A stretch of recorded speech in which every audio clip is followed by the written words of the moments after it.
Okay, our skit is based off of Gideon, and the reference verses are Judges chapters 6 and 7.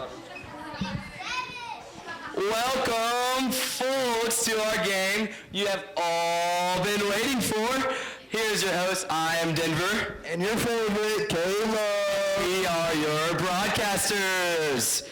Today's matchup on our hands, we have the Israelites versus the Midianites. Now, I've heard these Midianites did not come to play around tonight. Yeah, I heard they play rough. Well, let's hear it from Coach Gideon. How are you feeling about tonight's game? Well, I feel really confident, because God is on our side, yeah. Well, how do you know God's on your side? Because he gave me 2 signs, I'll tell you those 2 signs. So, I put the wool right here, and I say, Lord, let this wool be dry in the morning, right? Because, it droops, right? Wake up, boom, there. I doubt a little bit, and I asked to do the opposite of that, reverse that, And the wool is wet, and around it's dry, so yeah. Okay. Why did you need those 2 signs in the first place? Because, I'll tell you why, because I feel really doubtful, right? And I feel unworthy, but after those 2 signs, I feel great, Okay, well, good luck to you, Coach. Hey. Now let's hear it from the Midianite coach. Now, why are you feeling so confident tonight? Take one look at the Israelite team. They're so small, they got nothing against my big Midianite team. Okay, you know what? Well, we might have a small number of people, but we have a bigger person, and his name is God, and we have bigger faith in y'all, Yeah. All right, well, let's get started with this game. And puck drop. And goal! 1-0 for the Israelites. Okay. Puck drop.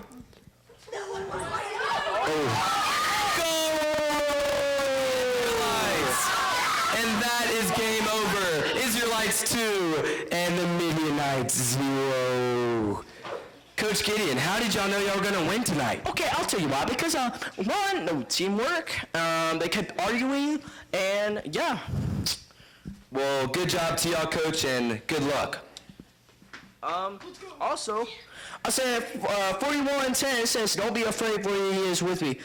It says he would lift up his right victorious hand. Well, good job, Coach.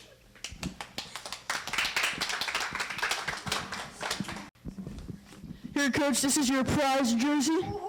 It's got the sword to show how you defeated the Midianites, and the hockey stick for the, hockey, And then on the back side, it has Isaiah 41:10 to show how, God had you in his victorious right hand.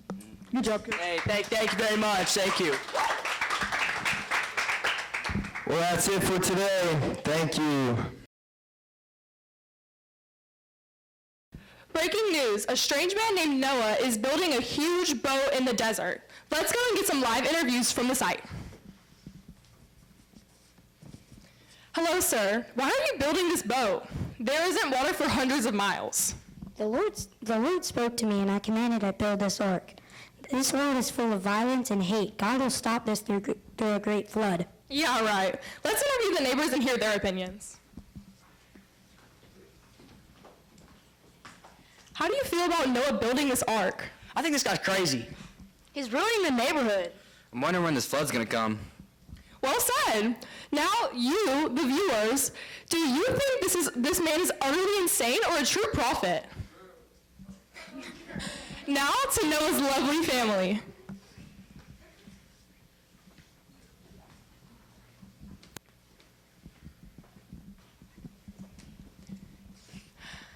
How do you feel that your husband is building this ark in the middle of a desert? Even though the world is broken, we must trust in God. We must trust the Lord. First, continue the job he has given us. I know it's just embarrassing with all our neighbors laughing at us. Seek first the kingdom of God above all else, including all our worries and anxieties. Animals.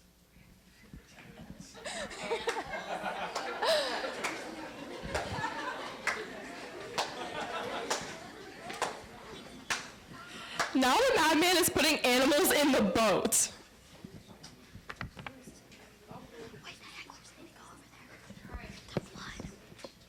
days later, the flood comes. Breaking news. Noah was right. We should have trusted God.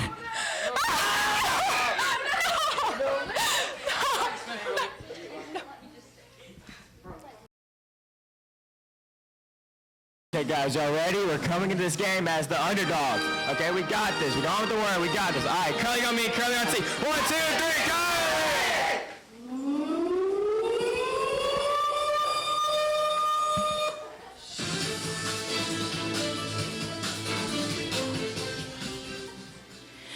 Breaking news. There is a level 10 tornado underway. Yes.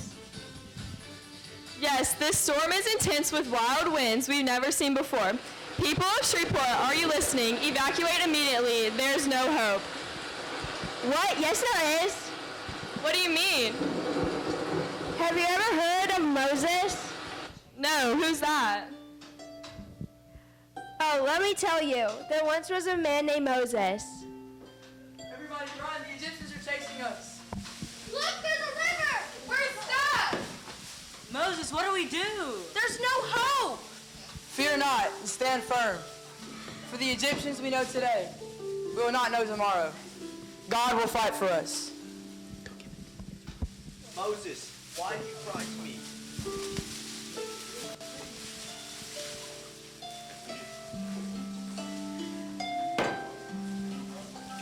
Split it yet. What are y'all doing? Y'all weren't supposed to split it yet. You said split it when y'all get off the stage. It's okay. I said Oh, I see it now. If God provided for Moses, he can provide for us. Look, the storm is parting. Well, there you have it. God provided for us and our worries just like for Moses. Now back to the curlers! everyone get hyper. Oh my goodness, guys, we won!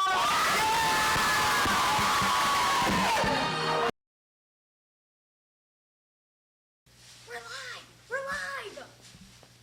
Welcome to Cross Country Skiing News, where we cover stories that have all the distance. Today, we're reporting to you live from the brook, where God has sent Elijah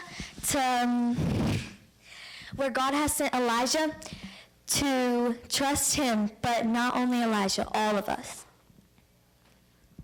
Rolling in 3, 2, 1.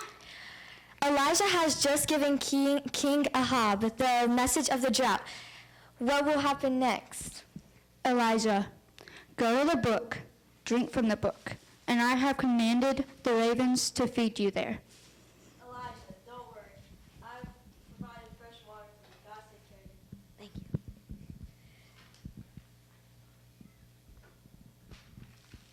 you. But what will he get his food from?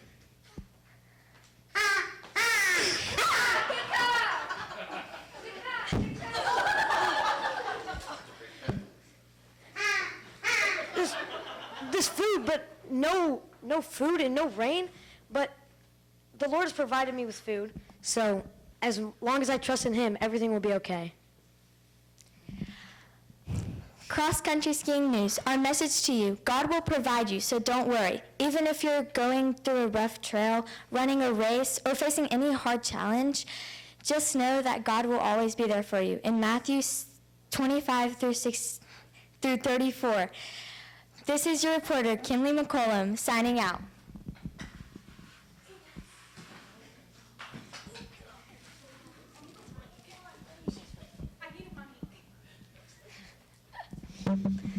This reminds me of cross-country skiing. You can't always see the finish line, but you keep moving forward and trusting your coach. Just like Elijah couldn't see God's whole plan, but he trusted God every step of the way. Good evening. We interrupt our regular programming with breaking news coming from the Sea of Galilee. where reports are coming from an incredible event unfolding the middle of a violent storm. We now go live on our field reporter, the shoreline of the Sea of Galilee. Carson, what are you seeing? Thanks. I'm standing here on the shoreline of the Sea of Galilee, and let me tell you, the weather here is absolutely brutal. Strong winds are whipping across the waves onto this poor fishing boat that has the 12 disciples, and I don't know if the disciples or the boat are going to make it. We've been battling the storm for hours, and Jesus stayed behind to pray alone on the mountain. But now, wait, everyone, I'm seeing something on the water. Is that a ghost? We think it's a ghost. But now a voice is cutting through the wind. Jesus is calling out. He's saying for us not to be afraid. Now Peter is standing up on the boat. Is he crazy? He's saying, Lord, if it's really you, command me out onto the water. Jesus just told Peter to come to him. This is insane. Unbelievable! Peter just stepped out onto the boat, dressed very nicely in his amazing jersey, repping his favorite Challenge Week team, the Alpine Skiing, and he's actually walking on the water. He's doing the impossible because his eyes are fixed on Jesus. It's all because Jesus told him to be faithful and come to him. But wait, something has changed. Peter is looking around at the wind, the waves, the storm. His confidence is fading, and he's sinking. He's crying out to Jesus, Lord, save me. And immediately, without hesitation, Jesus reaches down and grabs Peter. They're back on the boat. Wow, this is amazing. The moment Jesus got on the boat, the wind stops. The storm leaves. The waves are calm. All is calm, actually. The disciples are in awe of Jesus. They tell Jesus, truly, you are the Son of God. What an extraordinary scene that just unfolded before your eyes. Reporting live from the Sea of Galilee, I'm Carson. Back to you, Wesley. Thank you, Carson, for that report. Tonight's story is about far more than someone walking on water. Every one of us faces storms. Sometimes they're storms of fear, anxiety, loss, or uncertainty. Like Peter, we often begin with faith, but we get distracted by everything that's happening around us. The moment our focus shifts from Jesus to our circumstances, we begin to stink. But there's a headline everyone needs to hear. Jesus is greater than the storm, even when Peter failed. Jesus never let go of him. Maybe today you feel like you're sinking. The investigation Jesus gave Peter is the same investigation he gives us. Come, trust him. Keep your eyes on him. Signing off from Alpine News Station, speaking biblical truth, I'm Wesley. Have a blessed night.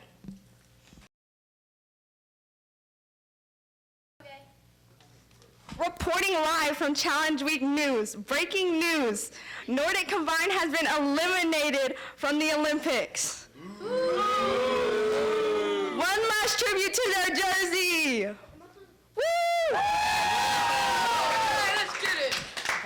Now let's just change the channel. Come on, bro. Go point on. No, it's me. No, it's I have. No. No, it's Come back, bro.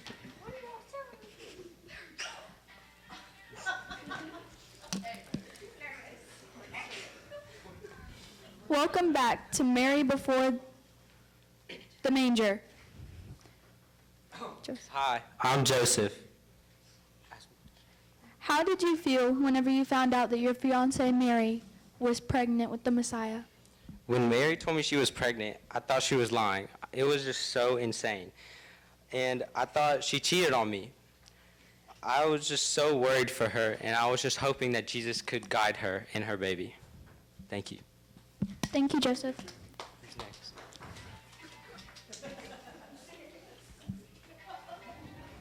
Hello. Hello.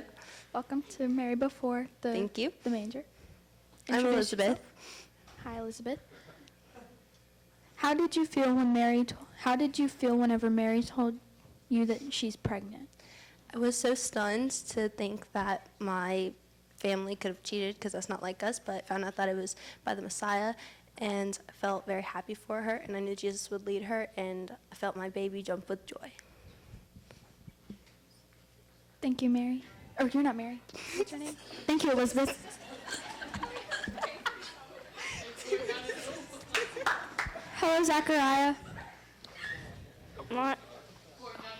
How did you feel whenever your wife, Elizabeth, told you that Mary was pregnant?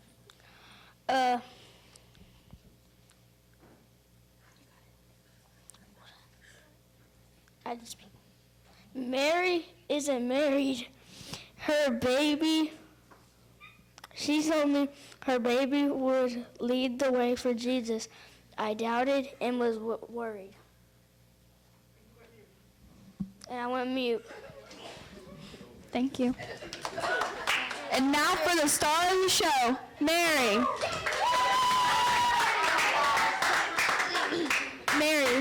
Mary, how did you feel whenever you learned that you were pregnant? Okay, so Joseph's my fiance, and I was just like existing, and then an angel just came and was like, "You're gonna have a child," and I was like, "Yay!" And so I was like low-key really worried because I'm about to have a child and I know nothing about this, and so then I went to the Bible and I went to God and I read my favorite verse, Luke 1:37, which is, "Do not be worried, you can do anything through God," and I felt a lot better and I wasn't worried anymore, mostly. Thank you, Mary. Thank you guys for watching Mary Before the Manger. Okay, today we are live from the Woodbrook Winter Olympics, and we have speed skater Steve here to tell us how we're feeling about the Olympics. I don't know. I'm feeling kind of worried. There's a loud competition, and I think I'm a little bit nervous. Worried? Well, you know what Jesus says about worrying? No, I don't, actually. Well, there's this one story about this group of people who are really worried. I think it's Mark 4. Where's my Bible? Does anyone have a Bible? Come here. Can you read from Mark 4 and tell us about the story of what Jesus says about worrying? Sure. As evening came, Jesus said to his disciples, "Let's cross to the other side of the lake."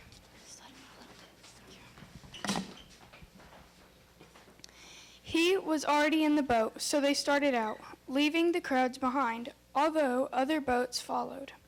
But soon a fierce storm arose. High waves began to break into the boat.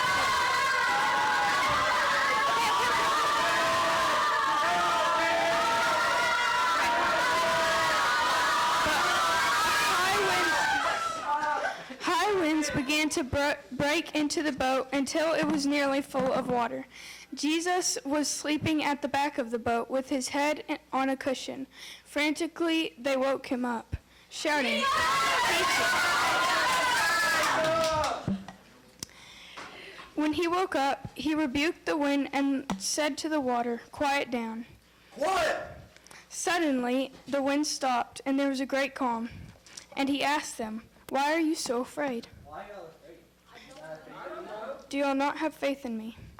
And they were filled with awe and said among themselves, "Who is this man that even the wind and waves obey him?"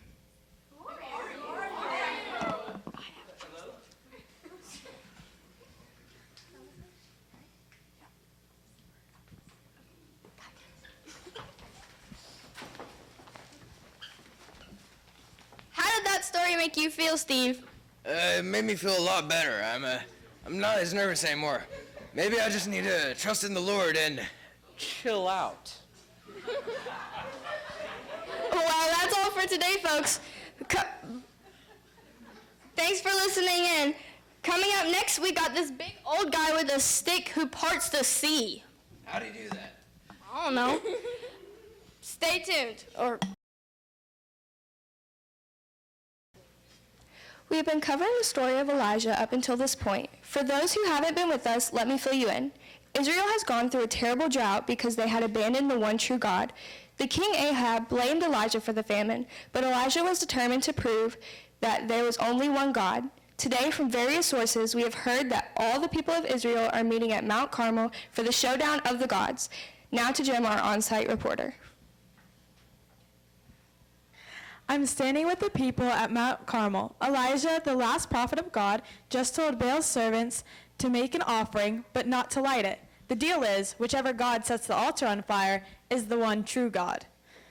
Casting out call to Baal. Elijah is mocking Baal's servants to quote him. Maybe he's thinking it over. Maybe he's wandering away, or maybe he's on the road. Ooh, burn. Casting out water on an altar, calling to God.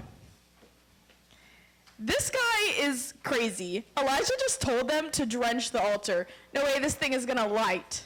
Fire! What? Oh my. Chow, you see that? Fire just fell from the sky. He is the one true God.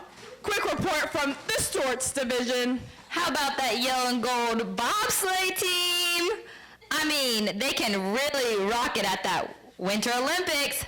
Personally, I think they got the greatest team spirit. Back to Jim.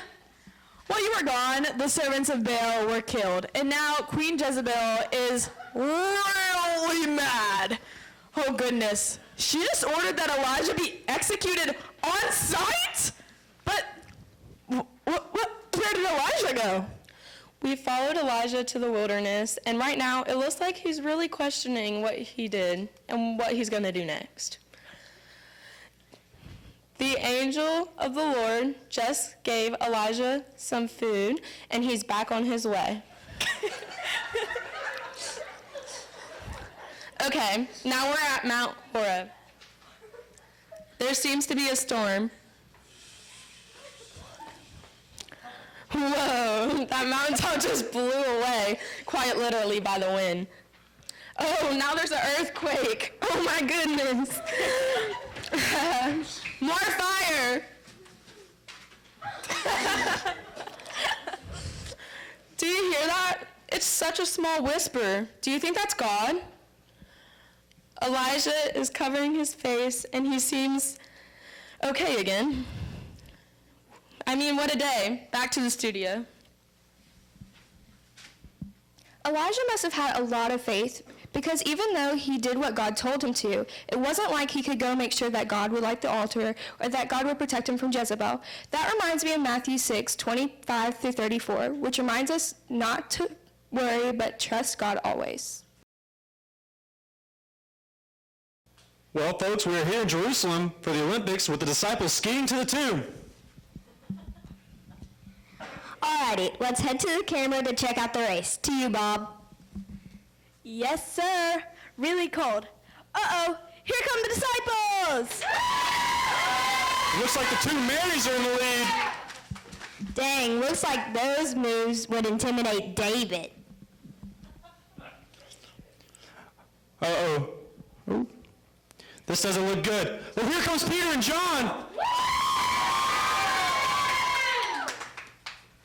Hey, Bob. Looks like one of the refereeing angels are talking to Mary Magdalene. Got it. Where's my Lord? He's gone! Calm down, Bruce. Woman, your Lord is alive and kicking again. Please stop crying, Mary. How do you know that's true? Mary, I'm right here. No. Jesus doesn't have a sunglasses and hat. It's not right for the time period.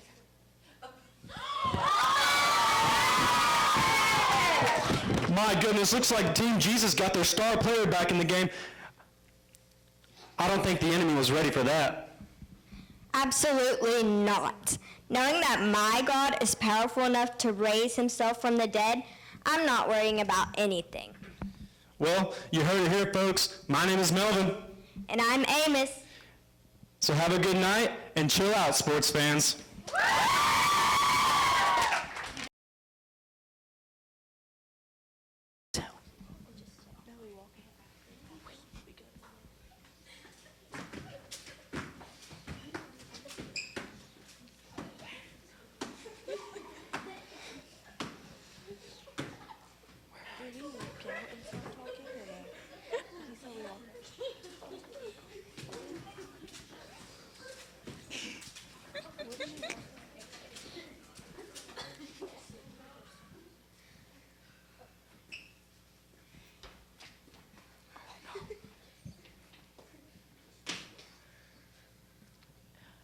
Jonah, go to Nineveh.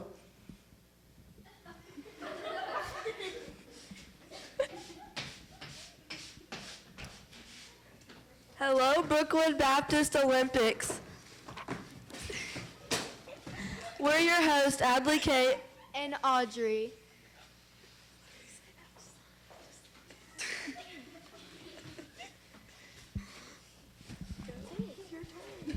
Our Jewish competitor Jonah is beginning to struggle. Oh no, Jonah's down.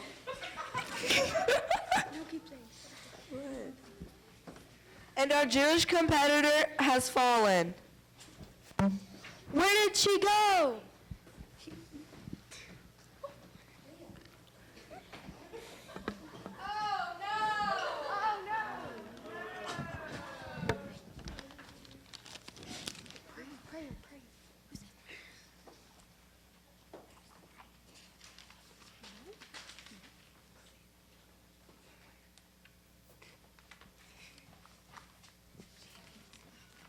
Then I said, I am driven away from your sight, yet I shall again look upon your holy temple. And then waters closed in over me, and then take my life, the deep surrounded me. Weeds were wrapped around my head, at the roots of my mountains I went down to the land,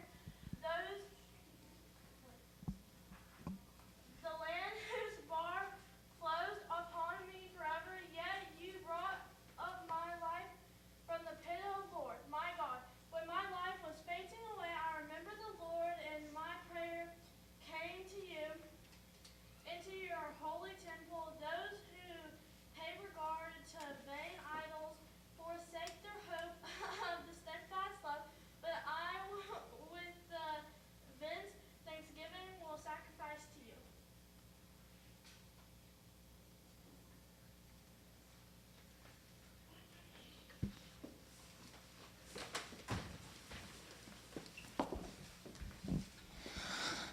Jonah, I gotta interview. I've gotta ask some questions here.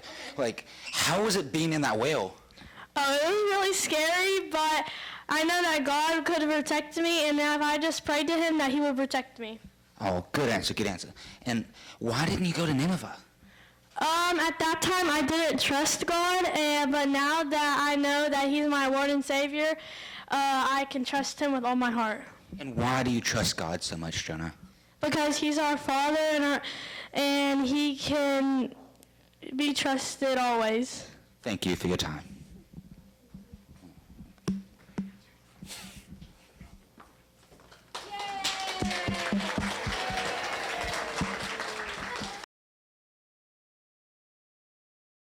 Breaking news! Jesus feeds the 5,000, and there was even enough left for the disciples to take with them to Gennesaret. But as they were crossing the lake, well, there was a big wind.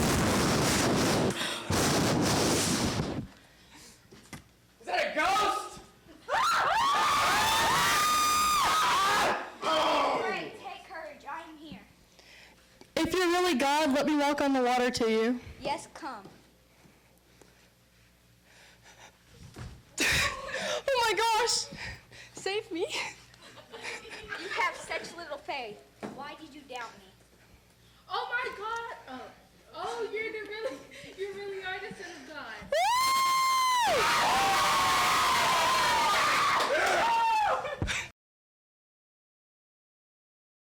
Ladies and gentlemen, we're coming to you local and live from Brookwood Baptist.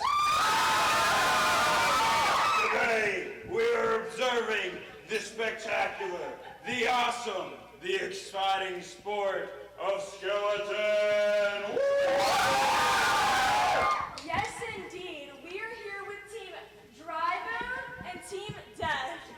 Guys, we get ready for the first race. We have Dry Bone and Death. We are starting in 3, 2, 1, and go! They're going. Dry Bone in the lead. It looks like Death coming up. And Team Death wins the first round. Looks like Big Z is having some trouble with the coach's dry bones. Cameraman number 2, can we get some action on that? All right. Come on, y'all. We need to lock in. Oh, we're tired. Yeah, I can't do this anymore. Son of man, can these bones live? O God, thou knowest. Prophesy over these bones, and say to them, O dry bones, hear the word of the Lord. Yes, God.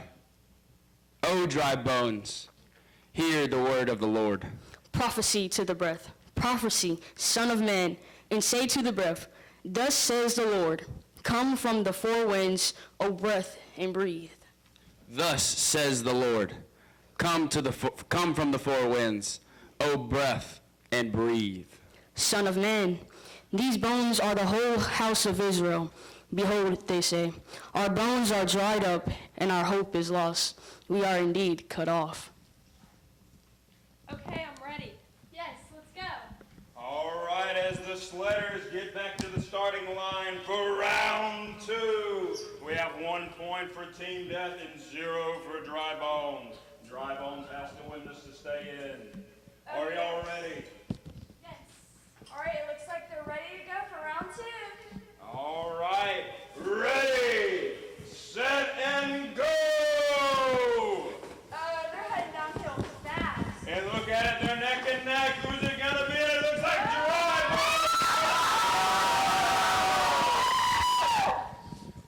Oh, so I actually don't think they would have been able to do it without their coach's big faith. Through Coach Z's huge faith, he was able to pull the team. Let's all come up to the front.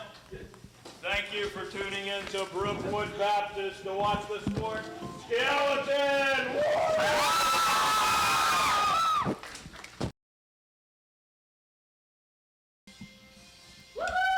What's up, Egypt?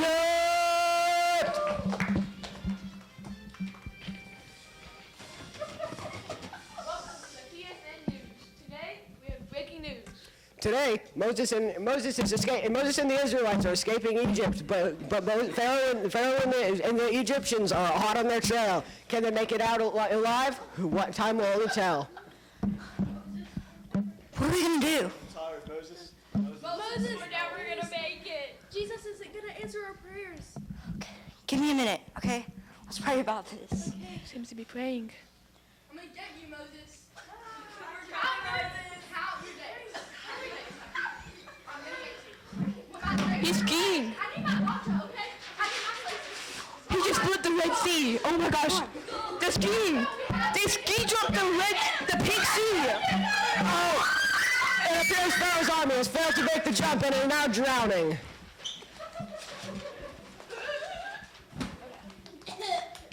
Now, They're dead, by the way. now an interview from Moses. Yes, now it's time for an exclusive interview with Moses. Moses, what was your secret in completing the world's longest ski to where y'all are now? I prayed and I had faith in God, and I feel like that's really what carried me throughout this. Okay. That was the PSN News. Have a good day and keep following Jesus. Good night.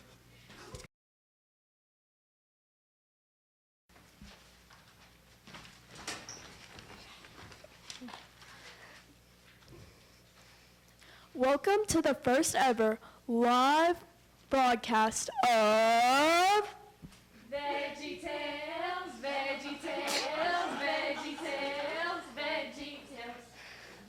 Welcome back to the Veggie Springer Show, where we discuss people who train hard and pray harder. Today's guest host is the head of the Olympic Committee, Andreas Taterson. Hello, ladies and gentlemen.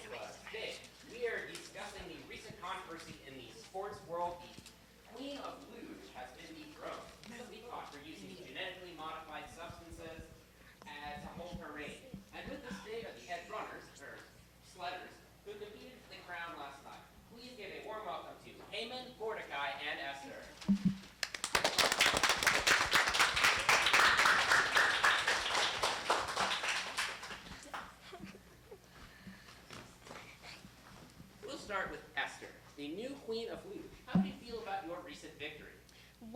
Considering it was my first time on these slopes, I'm really proud. It was tough, but thanks to some good coaching and a lot of practice, I won. I narrowly edged out and beat Hamid to take first. Speaking of Mordecai, thank you for taking me under your wing. You're welcome. And Mordecai, how do you feel about Esther winning first? I'm so proud of her. She's such a quick learner. Surprisingly, you weren't at the competition. What happened? Well, ow! I was sick that day, yeah. Huh. Well, I hope you have a speedy recovery. And now to you, Heyman. How do you feel about the competition? I'm glad that Mordecai wasn't there. I hate people who don't take luge seriously. I've seen him doing skeleton. People who do other sports should be illegal from playing luge. Dude, skeleton is like luge, but head first. They're basically the same sport. Well, what do you know, old geezer? Well, you must kick puppies for fun. I do. Mr. Jason, I have a request. Well, I'll ask the producers if we have some time. Just know that if you get denied, we will kick you off the show. We've had shenanigans. I don't want them anymore. Them's the breaks. And now, a silly song from our sponsors.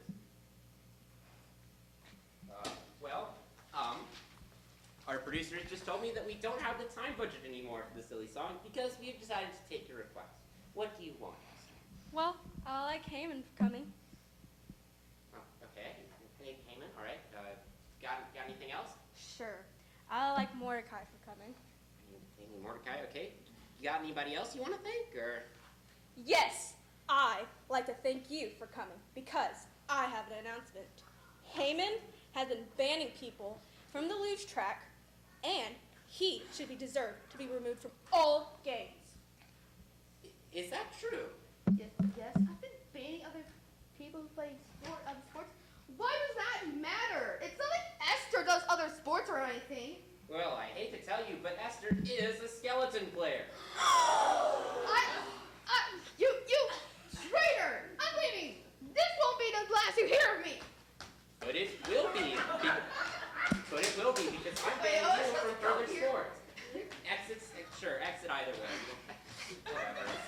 We're not going to be hearing from him anymore because I'm banning him from all further competitions. I'm bad. Oh, Mordecai, I'm so nervous. I'm really glad that we told him that. You know what? Thank you for praying with me. I appreciate it. You're welcome, but I'm beating you next time. Not if I have anything to say it. Thank you all for coming out tonight. You've been a great crowd.